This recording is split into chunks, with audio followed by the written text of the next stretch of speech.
Hello guys, welcome to Asha Wahi online classes. Myself Venkatesh Paramanchala. So ఎప్పుడెప్పుడా అని ఎదురు చూస్తున్న ఆ యొక్క ఏపీ బడ్జెట్ అనేది బైలింగ్వల్, అటు ఇంగ్లీష్ మీడియం వాళ్ళకి తెలుగు మీడియం వాళ్ళకి క్లియర్గా స్లైడ్స్లో ఆ ఇన్ఫర్మేషన్ అనేది ఇవ్వడం జరుగుతుంది. సార్ మరి కేవలం ఏపీ బడ్జెట్కి సంబంధించిన అంశాలు మాత్రమే మనం డిస్కస్ చేస్తున్నామంటే కాదమ్మా, ఇందులో జూన్ నుంచి ఏర్పడిన నూతన ప్రభుత్వం ఏదైతే ఉందో దానికి సంబంధించిన పథకాలు కూడా ఇన్ డీటెయిల్డ్గా ఆల్రెడీ 2 పథకాలు అనేది అమలు చేశారు.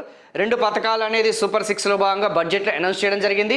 అండ్ మిగతా 2 పథకాలు వచ్చేసి మేము రాబోయే వార్షిక సంవత్సరంలో మేము అమలు చేస్తామని చెప్పేసి చాలా క్లియర్గా గవర్నమెంట్ అనేది వాళ్ళు అనౌన్స్మెంట్ అనేది ప్రకటించడం జరిగింది.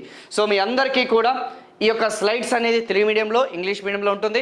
అట్ ద సేమ్ టైం బడ్జెట్తో పాటు మనకి ఆ స్కీమ్స్ కూడా ఇన్ డీటెయిల్గా, అది కూడా కాంపిటేటివ్ ఓరియంటేషన్లో మాత్రమే రాబోయే ఎగ్జామినేషన్స్ ఏదైతే మనం చెప్పుకున్న జనరల్ అకాడమిక్ పాయింట్ ఆఫ్ లో కాకుండా, నాలెడ్జ్ పాయింట్ ఆఫ్ లో కాకుండా మనకి కాంపిటేటివ్ ఎగ్జామినేషన్స్కి ఎంతవరకు అవసరం ఉంటుందో అంతవరకు, ప్లస్ అడిషనల్ ఇన్ఫర్మేషన్ ఈ మధ్య క్వశ్చన్ పేపర్ ట్రెండ్స్ అనేది చూసుకుంటే, ఆ స్ట్రక్చర్ని చూసుకుంటే పూర్తిగా భిన్నంగా మారిపోయింది. సో దానికి అనుగుణంగానే ఆ యొక్క సెషన్స్ అన్నీ కూడా మనం కంటిన్యూ చేద్దాం. సో నవంబర్ 11, 2024 మనకి ఆర్థిక శాఖ మాత్యులు our finance minister Payyavula Keshava గారు ఈ యొక్క అసెంబ్లీలో బడ్జెట్ని ప్రవేశపెట్టడం జరిగింది.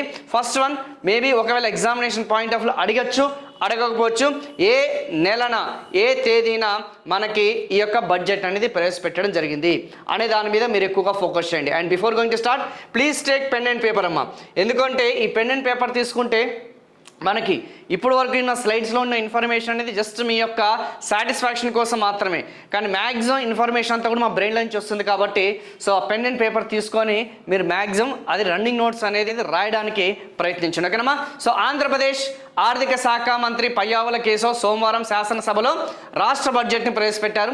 2024-25 ఆర్థిక సంవత్సరానికి 2,94,427 కోట్లు. సో ఆల్మోస్ట్ 2.94 lakh crores, 2,94,000 కోట్లు అనేది ఏదైతే ఉందో మన రాబోయే సంవత్సరానికి ఇంకా మిగిలిపోయింది 4 నెలలే.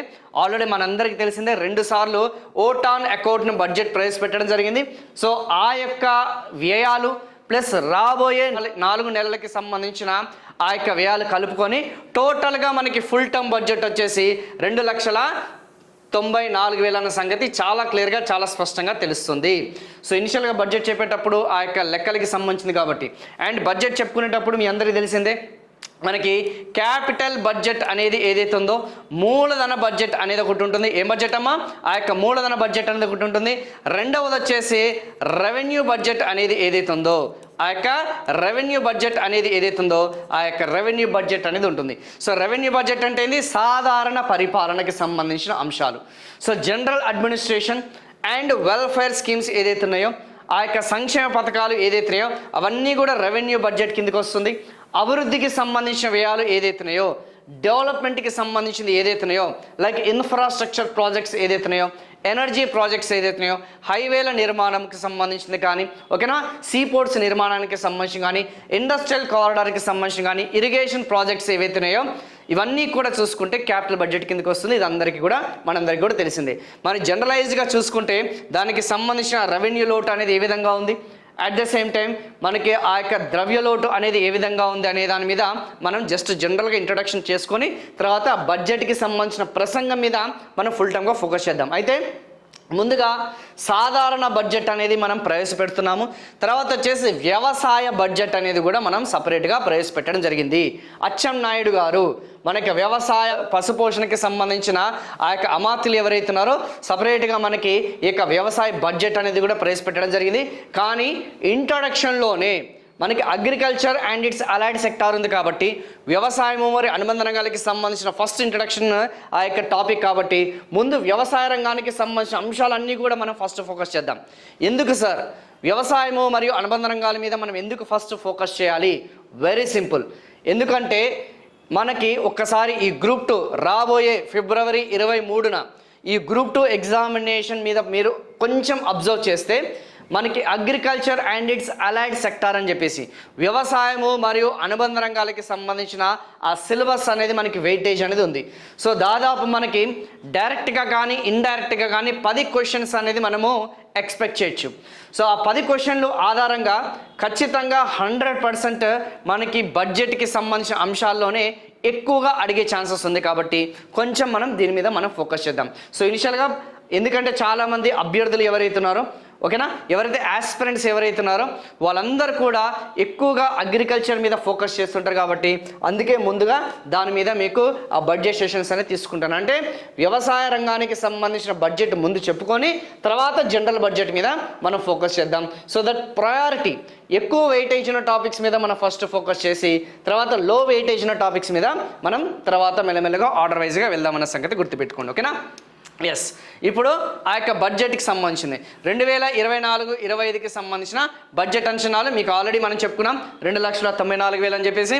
అండ్ రెవెన్యూ వ్యయం అనేది ఏదైతే ఉందో, ఏ వ్యయమమ్మా, ఆ యొక్క రెవెన్యూ వ్యయం అనేది ఏదైతే ఉందో ఆ రెవెన్యూ వ్యయం వచ్చేసి 2.35 lakhs, అంటే దాదాపు మనకి 90,000 అనేది కాబట్టి 2.3 లక్షల కోట్లు అన్న సంగతి మీరు జనరలైజ్డ్గా ఓకేనా, జనరలైజ్గా మీ మైండ్లో పెట్టుకోండి.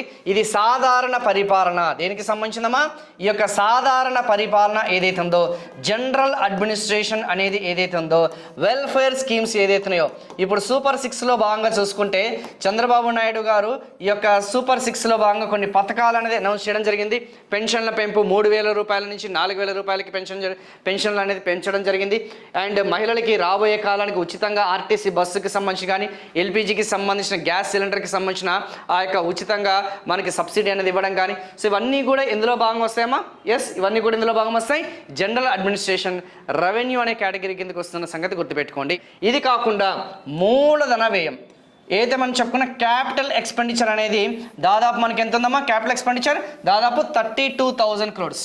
ఈ యొక్క మూలధన వ్యయం అనేది ఏదైతే ఉందో, ఈ యొక్క క్యాపిటల్ ఎక్స్పెండిచర్ అనేది ఏదైతే ఉందో అది ఎంత ఉందమ్మా, క్యాపిటల్ ఎక్స్పెండిచర్ అనేది దాదాపు 32.7K. మరి మూలధన వ్యయం అంటే దేనికి సంబంధించింది ఆల్రెడీ మీ అందరికీ తెలిసిందే. లైక్ ఇన్ఫ్రాస్ట్రక్చర్, మౌలిక సదుపాయాలు అనేది ఏదైతే ఉందో దేనికి సంబంధించింది, ఆ యొక్క మౌలిక సదుపాయాలు ఏదైతే ఉందో, అవస్థాపన సౌకర్యాలు అనేది ఏదైతే ఉన్నాయో అంటే డెవలప్మెంట్కి సంబంధించిన అంశాలు ఇవన్నీ కూడా క్యాపిటల్ ఎక్స్పెండిచర్ అన్నాను అంటే అభివృద్ధికి సంబంధించిన వ్యయాలు. చంద్రబాబు నాయుడు గారి అధికారంలోకి వచ్చారనగానే చాలామంది ఉద్యోగులు ఎవరైతున్నారో, నిరుద్యోగులు ఎవరైతున్నారో ఎక్కువగా ఓకేనా ఆ యొక్క ఓట్లు అనేది కూడా వేసింది ఎవరమ్మా, ఆ యొక్క ఎన్డీఏ గవర్నమెంట్కి కానీ ఆ కూటమికి కానీ వేయడానికి గల ప్రధానమైన కారణం ఏంటంటే ఆ యొక్క చంద్రబాబు గారు వస్తే మనకు అధికారంలోకి వస్తే ఎక్కువగా ఈ యొక్క ఇన్ఫ్రాస్ట్రక్చర్ ప్రాజెక్ట్స్ అనేది డెవలప్మెంట్ ప్రాజెక్ట్స్ అనేది ఎక్కువ తీసుకొస్తారు. మరి డెవలప్మెంట్ ప్రాజెక్ట్స్ తీసుకురావడం వల్ల మనకున్న అడ్వాంటేజ్ ఏంది, ప్రత్యక్షంగా కానీ పరోక్షంగా కానీ ఉపాధి అవకాశాలు అనేది మెరుగవుతాయి. సో ఒక ఫ్యాక్టరీ కానీ, ఒక కంపెనీ కానీ, ఒక హైవే నిర్మాణం కానీ, ఒక సీపోర్ట్ కానీ, ఒక ఎయిర్పోర్ట్ కానీ, లేకపోతే ఒక రైల్వే ప్రాజెక్ట్ అనేది వచ్చినా కానీ, ఎనర్జీ ప్రాజెక్ట్ వచ్చినా, ఇరిగేషన్ ప్రాజెక్ట్ వచ్చినా కానీ అక్కడ స్థానికంగా ఉన్న వాళ్ళకి ఆ యొక్క లైవ్లీహుడ్ అనేది, జీవనోపాధి అనేది మెరుగవుతుంది. అట్ ద సేమ్ టైం మనకి ఆ యొక్క ఆర్గనైజ్డ్ సెక్టార్కి సంబంధించిన వ్యవస్థీకృత రంగానికి సంబంధించిన వాళ్ళకి ఆ యొక్క స్థానికులకి ఉపాధి ఉద్యోగ అవకాశాలు అనేది కూడా పెరుగుతాయి. దీనివల్ల ప్రత్యక్షంగా మరియు పరోక్షంగా ప్రభుత్వానికి రెవెన్యూ ఆదాయం అనేది పెరుగుతుంది. రెవెన్యూ ఆదాయం, సో రెవెన్యూ ఇన్కమ్ అనేది, రెవెన్యూ రిసిప్ట్స్ అనేది పెరుగుతుంది. ఎందుకంటే యూజర్ ఛార్జెస్ అని చెప్పేసి గవర్నమెంట్ అనేది ఇంపోజ్ చేస్తుంది. కాబట్టి మనకి నీటిపారుదల ప్రాజెక్ట్ ద్వారా, హైడల్ ప్రాజెక్ట్స్ ద్వారా విద్యుత్ సప్లై చేస్తుంది, మనం కొనుగోలు చేస్తాం. సీపోర్ట్స్ కానీ, ఎయిర్పోర్ట్స్ కానీ, హైవేల నిర్మాణం విషయంలో కానీ ఎక్కడైనా సరే యూజర్ ఛార్జెస్ ఉంటాయన్న సంగతి గుర్తుపెట్టుకోండమ్మా. అలా అవస్థాపన సౌకర్యాలు, మౌలిక సదుపాయాల కల్పన ద్వారా ప్రభుత్వం అనేది ఒక పక్క ఉపాధి అనేది కల్పిస్తుంది, ఇంకో పక్క ప్రభుత్వానికి ఆదాయ మార్గం అనేది కూడా సమకూర్చుకుంటుందన్న సంగతి గుర్తుపెట్టుకోండి. రెవెన్యూ రిసిప్ట్స్ అనేది కూడా పెరుగుతుందన్న సంగతి గుర్తుపెట్టుకోండి. Very very very very important. So hope ఈ యొక్క ఇంట్రడక్షన్ అనేది చాలా చాలా ఇంపార్టెంట్ అమ్మా. ఖచ్చితంగా ఎగ్జామినేషన్ పాయింట్ ఆఫ్ వ్యూ చూసుకుంటే 100% వీటి మీద కొంచెం ఫోకస్ చేయండి. ఆ ఫిగర్స్, ఎందుకంటే బడ్జెట్ అంటేనే మనకి ఫిగర్స్ కాబట్టి కేవలం బడ్జెట్ మీదనే మనకి ఎక్కువగా అడుగుతాడంటే ఈసారి కాన్సెప్చువల్గా అప్లికేటెడ్గా అడిగితే మాత్రం 100% నేను చెప్పిన ఆ కాన్సెప్ట్ని కొంచెం అప్లై చేయడానికి ప్రయత్నించు. ఇప్పుడు మనము ఈ యొక్క రెవెన్యూ లోటు ఏదైతే ఉందో ఆ రెవెన్యూ లోటు దాదాపు 34,743 కోట్లు. సో దీన్నే మనం ఇంగ్లీష్లో రెవెన్యూ డెఫిసిట్ అని చెప్పేసి అంటాం. సో జనరల్గా రెవెన్యూ డెఫిసిట్ అనేది దేనికి సంబంధించింది, క్యాపిటల్ బడ్జెట్కి సంబంధించిందా, రెవెన్యూ బడ్జెట్కి సంబంధించిందా? Revenue budget. It is related to what's, ఆ యొక్క రెవెన్యూ బడ్జెట్ అనేది ఏదైతే ఉందో ఆ రెవెన్యూ బడ్జెట్కి సంబంధించిందన్న సంగతి గుర్తుపెట్టుకోండి. సో ఒకవేళ మన యొక్క రెవెన్యూ ఎక్స్పెండిచర్స్ అనేది ఎక్కువగా ఉంటే, రెవెన్యూ వ్యయాలు అనేది ఏదైతే ఉందో ఆ యొక్క రెవెన్యూ వ్యయాలు అనేది ఎక్కువగా ఉండి రెవెన్యూకి సంబంధించిన ఆ యొక్క రిసీప్ట్స్ అనేది తక్కువగా ఉంటే, రెవెన్యూకి సంబంధించిన ఆ యొక్క రాబడులు అనేది తక్కువగా ఉంటే అప్పుడు మనం ఏమంటాం దాన్ని ఆ యొక్క రెవెన్యూకి సంబంధించిన లోటు. మరి ఎలాంటి పరిస్థితుల్లో మనకి రెవెన్యూ లోటు అనేది అధికంగా ఉంటుంది? ప్రభుత్వ వ్యయాలు, సింపుల్గా చెప్పాలంటే ఆ యొక్క గవర్నమెంట్కి సంబంధించిన సాధారణ పరిపాలనకి సంబంధించిన జనరల్ అడ్మినిస్ట్రేషన్ ఎక్స్పెన్సెస్ ఎక్కువ ఉన్న, వెల్ఫేర్ స్కీమ్స్ యొక్క హామీలు అనేది అధికంగా ఇచ్చిన, ఓకేనా. సో లేదు ట్యాక్స్ కలెక్టింగ్ కెపాసిటీ అంటాం, అంటే పన్నుకు సంబంధించిన ఆ యొక్క సామర్థ్యత, ఓకే, పన్ను వసూల సామర్థ్యత అనేది ఒకవేళ తక్కువగా ఉంటే ఇన్ఎఫిషియన్సీ అని చెప్పేసి అంటాం, అసమర్థత అని చెప్పేసి అంటాం. అంటే ప్రభుత్వం అంటే బడ్జెట్ అయిందమ్మా, మనకి ఇంత ఆదాయం ఈ సెక్షన్ నుంచి, ఈ వర్గం నుంచి, ఈ ప్రాంతం నుంచి మనకి ఇంత ఆదాయం అనేది వస్తుందని చెప్పేసి ఒక అంచనా. మరి వస్తుందని అంచనా అప్పుడు ఖచ్చితంగా మనం దాన్ని కలెక్ట్ చేయాల్సిన బాధ్యత కూడా ప్రభుత్వం మీద ఉంది కదా. ఒకవేళ అలా కలెక్ట్ చేయలేని సమక్షంలో ఇన్ఎఫిషియన్సీ అని చూపించిన, అసమర్థతను చూపించిన దాన్ని మనం ఏమని చెప్తామా, ఆ యొక్క రెవెన్యూ దేనికి దారితీస్తుంది? అది రెవెన్యూ లోటుకు దారితీస్తుంది. మరి కేవలం అదేనా సార్ అంటే కాదు. ఒకవేళ ప్రభుత్వం అనేది ఫిజికల్ డిసిప్లిన్ అనేది మెయింటైన్ చేయకపోవడం వల్ల, అంటే క్రమశిక్షణ, ఆర్థిక క్రమశిక్షణ మెయింటైన్ చేయలేకపోయినా కానీ, అంటే ఆర్థిక క్రమశిక్షణ అంటే ఏంది? అవసరానికి మించి హామీలు ఇవ్వడము, అవసరానికి మించి వ్యయాలు చేయడం వల్ల, సాధారణ పరిపాలన వేయించడం వల్ల ఒక్కోసారి మనకి ఎక్స్పెండిచర్స్ కూడా అవుట్ ఆఫ్ కంట్రోల్ అనేది వస్తుంది. సో అలాంటి పరిస్థితుల్లో మనకి ఆ యొక్క రెవెన్యూ డెఫిసిట్ అనేది, ఆ లోటు అనేది స్పష్టంగా మనకు వస్తుంది. సో ఖచ్చితంగా ఈ ఫిగర్స్ అనేది ఏదైతే ఉందో, మూలధన వ్యయం కానీ ఈ రెవెన్యూ వ్యయం ఏదైతే ఉందో, దీని 3 ఫిగర్స్ మాత్రం ఖచ్చితంగా గుర్తుపెట్టుకోవడానికి ప్రయత్నించండి. మరి ఈ సంవత్సరానికి సంబంధించిన మన అప్పులు ఎంత, మన అప్పులు అనేది ఎంత ఉన్నాయి? So what are our physical deficits? దీన్నే మనం ఫిజికల్ డెఫిసిట్ అని చెప్పేసి మనం అంటాం, ద్రవ్యలోటు అంటాము, ఆర్థిక లోటు అని చెప్పేసి అంటాం. సో ఇప్పుడు ద్రవ్యలోటు అంటే ఏంటి? ద్రవ్యలోటు ఈజ్ నథింగ్ బట్, సింపుల్గా చెప్పాలంటే దీన్నే మనము ఇంగ్లీష్లో ఫిజికల్ డెఫిసిట్ అని చెప్పేసి అంటాం. ఏమని చెప్పేసి అంటాం? Physical deficit. సో దీన్నే మనం ఆర్థిక లోటు అని చెప్పేసి కూడా చెప్పడం జరుగుతుంది. కోశ లోటు, కొన్ని బుక్కులు ఏముంటుందమ్మా, ఆ యొక్క కోశ లోటు అని చెప్పేసి కూడా చాలా క్లియర్గా, చాలా స్పష్టంగా మెన్షన్ చేయడం జరుగుతుంది. సో ఈ ఫిజికల్ డెఫిసిట్ అనేది FRBMA యాక్ట్ ప్రకారం, physical responsibility budgetary management act ప్రకారం 2003 వాజ్పేయి గారి హయాంలో 2003 and NK Singh committee recommendations 2016 ఏదైతుందో FRBMA యాక్ట్ అనేది సాధారణంగా రాష్ట్రాలు వచ్చేసి ఎంతకంటే తక్కువగా మెయింటైన్ చేయాలి ఆర్థిక లోటు అనేది. ఆర్థిక లోటు అనేది ఎంత మెయింటైన్ చేయాలమ్మా, ఆర్ ద్రవ్య లోటు ఏదైతే ఉందో, ఓకేనా, ఆ యొక్క రాష్ట్ర GSDP కంటే ఆ యొక్క ద్రవ్య లోటు అనేది ఎంతకంటే మెయింటైన్ చేయాలి? 3% బిలో అనేది మెయింటైన్ చేయాలి. 3% కంటే బిలో అనేది మెయింటైన్ చేయాలి. మరి 3% కంటే బిలో మెయింటైన్ చేయాలి అన్నారు కదా సార్. మరి ఇప్పుడు ప్రస్తుతం అనేది ఎంత ఉందంటే 2%. మేబీ ఈసారి చంద్రబాబు గారు హయాం కాబట్టి, మేబీ ఈ గవర్నమెంట్ కాబట్టి, ఎన్డీఏ గవర్నమెంట్ కాబట్టి ఖచ్చితంగా FRBMA పరిధిలోనే మన యొక్క రాష్ట్ర అప్పులు ఉన్నాయి అనే సంకేతం అనేది ఏదైతే ఉందో, ఆ యొక్క ఇండికేషన్ అనేది దాని మీద క్వశ్చన్ వచ్చే అవకాశం ఉందా లేదా? ఎస్, అంటే మనం ఒక ఫిజికల్ డిసిప్లిన్ అనేది మెయింటైన్ చేస్తున్నాం, ఆర్థిక క్రమశిక్షణ అనేది మెయింటైన్ చేస్తున్నాం అనే దానికి ఇదొక సంకేతం, ఇండికేషన్. మరి బాగానే ఉంది సార్. FRBMA యాక్ట్ ప్రకారం ఫిజికల్ డెఫిసిట్ మేము ఆల్రెడీ చదువుకున్నాం. మరి అదే FRBMA యాక్ట్ ప్రకారం మన రెవెన్యూ డెఫిసిట్స్, ఓకేనా, మన రెవెన్యూ లోటు అనేది ఏదైతే ఉందో ఆ రెవెన్యూ డెఫిసిట్ అనేది రాష్ట్ర GSDPతో పోలిస్తే ఎంత శాతం ఉండాలంటే 0% ఉండాలి. కానీ ఇక్కడ యాదృచ్ఛికంగా చూస్తేనేమో రెవెన్యూ డెఫిసిట్ అనేది 4% ఉంది. ఆ రెవెన్యూ డెఫిసిట్ 4% ఉండడానికి గల ప్రధానమైన కారణం ఏంది? మీ అందరికీ తెలిసింది కదమ్మా. ఇంతకుముందు కూడా మీకు అదే ఆల్రెడీ చాలా క్లియర్గా, చాలా స్పష్టంగా చెప్పాను. ఎప్పుడైనా సరే మనం క్యాపిటల్ ఎక్స్పెండిచర్, ఏం ఎక్స్పెండిచరు? క్యాపిటల్ ఎక్స్పెండిచర్, మూలధన వ్యయం అనేది చేస్తే, ఏం వ్యయం చేస్తే? మూలధన వ్యయం.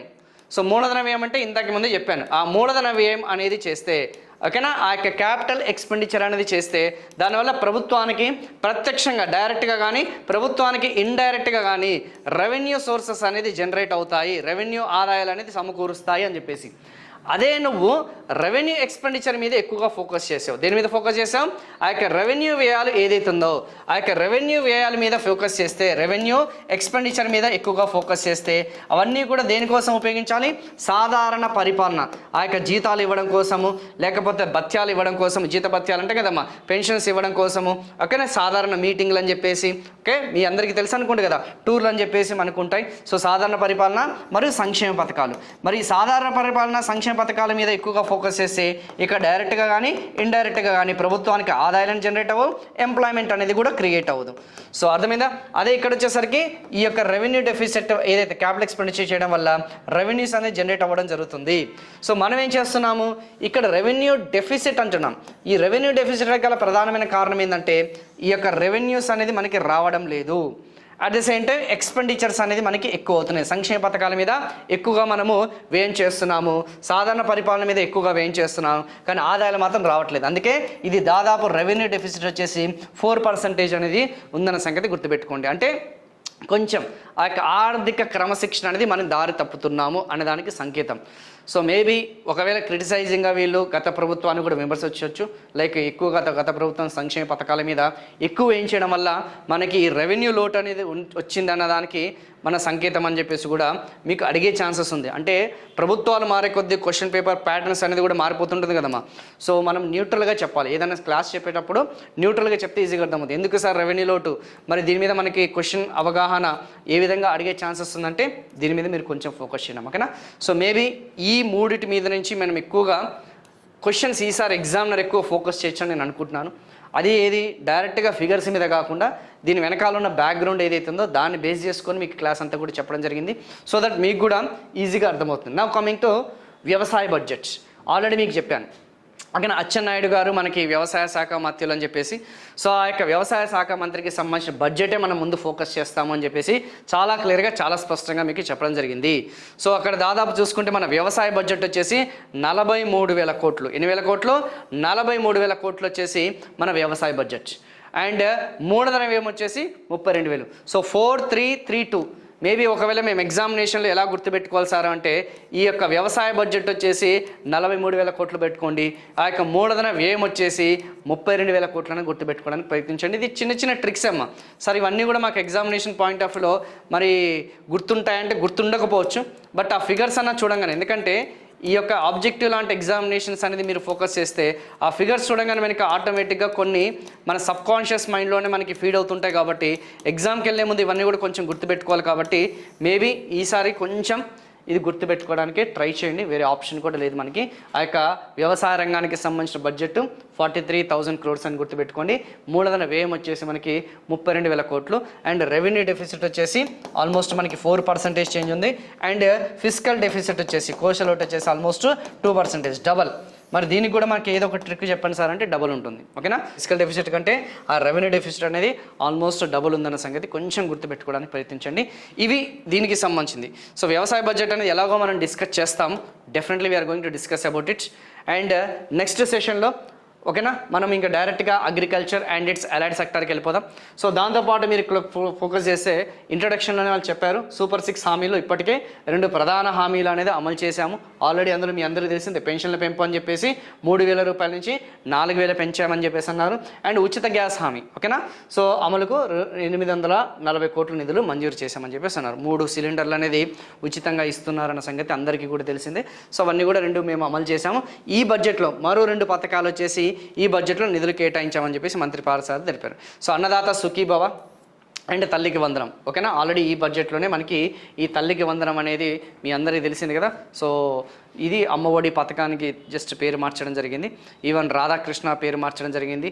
సో ఇది కాకుండా మిడ్ డే మీల్ స్కీమ్కి ఇంకొక లేడీ పేరు కూడా తీసుకోవడం జరిగింది. సో అవన్నీ కూడా మనం డీటెయిల్గా ఒక్కొక్కటి మనం క్లియర్గా ఎక్స్ప్లెయిన్ చేసుకుందాం, ఓకేనా. సో అన్నదాత సుఖీభవ తల్లి వందనం పథకాలకు నిధులు కేటాయించామని మంత్రి తెలిపారు. సో అలాగే మహిళలకి ఫ్రీ బస్సు పథకం ఈ ఏడాదిలోనే అమలు చేస్తామన్నారు. నెక్స్ట్ ఈ ఏడాది అంటే ఫినాన్షియల్ ఇయర్. సో ఇంకా ఈ నిరుద్యోగ భృతి, నిరుద్యోగులకి సంబంధించిన భృతి అనేది మహిళలకి ఖచ్చితంగా 1,500 రూపాయలు ఇస్తాము అనేది అవన్నీ కూడా అప్కమింగ్ ఏదైతే ఉందో అనౌన్స్మెంట్స్ అనేది వస్తాయి. మరి మేము చేయాలి సార్ బడ్జెట్తో కాకుండా మీరు బడ్జెట్తో పాటు పథకాలు కూడా మీరు డిస్కస్ చేస్తామన్నారు కదా. మరి అప్కమింగ్ మేము ఏం చేయాలంటే కరెంట్ అఫైర్స్ ఆల్రెడీ మనకి మార్కెట్లో చాలా యూట్యూబ్ ఛానల్స్ చాలా కరెంట్ అఫైర్స్ అని చెప్తున్నాయి. ఆ కరెంట్ అఫైర్స్ అనేది ఏదైతే ఉందో ఏపీకి సంబంధించిన, ఇండియాకి సంబంధించిన స్కీమ్స్ కొత్తగా ఏమైనా అనౌన్స్ చేశారా, కొత్తగా ఏమన్నా దానికి ఏమన్నా కేటాయించారా, వాటికి సంబంధించిన అర్హతలు ఏంటి, అవన్నీ కూడా మీరు అప్డేట్ చేసుకోవడానికి ప్రయత్నించండి. సో ఎందుకంటే అప్డేట్స్ అనేది ఎప్పుడు కూడా ముఖ్యమే కాబట్టి నిరంతరంగా మీరు కరెంట్ అఫైర్స్ అనేది ఫాలో అవుతూనే ఉంటారు కాబట్టి 100% దాని మీదనే మీరు ఫోకస్ చేయడానికి ప్రయత్నించండి. ఓకేనమ్మా? ఇంకా కరెంట్ అఫైర్స్ వచ్చే కొద్దీ ఆటోమేటిక్ వస్తుంది. సో ఇంగ్లీష్ మీడియం వాళ్ళకి యాజ్ ఏ క్లియర్లీ మెన్షన్ వాళ్ళకి కూడా స్లైడ్స్ అనేది ఉంటాయి. సో ఆ స్లైడ్స్లో ఇన్ఫర్మేషన్ మన యాప్లో ఖచ్చితంగా మీకు ఇవ్వడం జరిగింది. ఆ డౌన్లోడ్ చేసుకోవచ్చు. పీడిఎఫ్ ఏదైతే ఉందో ప్రింటబుల్ ఆప్షన్ కూడా ఇచ్చాను. ఈ క్లాస్కి సంబంధించిన పీడిఎఫ్ ఇచ్చాను, ప్లస్ ప్రింటబుల్ ఆప్షన్కి సంబంధించిన పీడిఎఫ్ అనేది at the end of the sessions అనేది మీకు ఇవ్వడం జరుగుతుంది. సో 2,94,000 రెవెన్యూ ఎక్స్పెండిచర్ ఎంత, క్యాపిటల్ ఎక్స్పెండిచర్ ఎంత, ఇక రెవెన్యూ డెఫిసిట్ ఎంత, ఫిజికల్ డెఫిసిట్ ఎంత. ఆల్రెడీ మీకు చెప్పాను కదా, ఫిజికల్ డెఫిసిట్ 4% ఉంది అండ్ రెవెన్యూ డెఫిసిట్ వచ్చేసి ఆల్మోస్ట్ మనకి 2.12% ఉందని చెప్పేసి ఆల్మోస్ట్ డబుల్ ఉందమ్మా. 2.1, 4.2 ఆల్మోస్ట్ అలా అన్న ట్రిక్కీగా గుర్తుపెట్టుకోవడానికి మీరు ప్రయత్నించండి. ఓకేనా? ఎస్. సో నెక్స్ట్ వన్ వచ్చేసి ఇంకా మనం డైరెక్ట్గా సెకండ్ సెషన్కి వెళ్ళిపోదాం. వీళ్ళు directly jump in to the second session. ఇప్పటి వరకు జస్ట్ ఆ బడ్జెట్కి సంబంధించిన ఇంట్రడక్షన్, బడ్జెట్కి సంబంధించిన ఆ యొక్క ఇంట్రడక్షన్ అనేది ఏదైతే ఉందో అండ్ బడ్జెట్కి సంబంధించిన ఆ యొక్క ఫిగర్స్ అనే దాని మీదనే మీకు ఫోకస్ చేశాను. సో నెక్స్ట్ వచ్చేసి డైరెక్ట్గా we are entering into the ఆ యొక్క ప్రసంగం అనేది ఏదైతే ఉందో బడ్జెట్ ప్రసంగం మీద మనం కొంచెం ఫోకస్ చేద్దాం. ఇక్కడితోని ఈ ఫస్ట్ సెషన్ అనేది నేను క్లోజ్ చేస్తున్నాను. Thank you so much.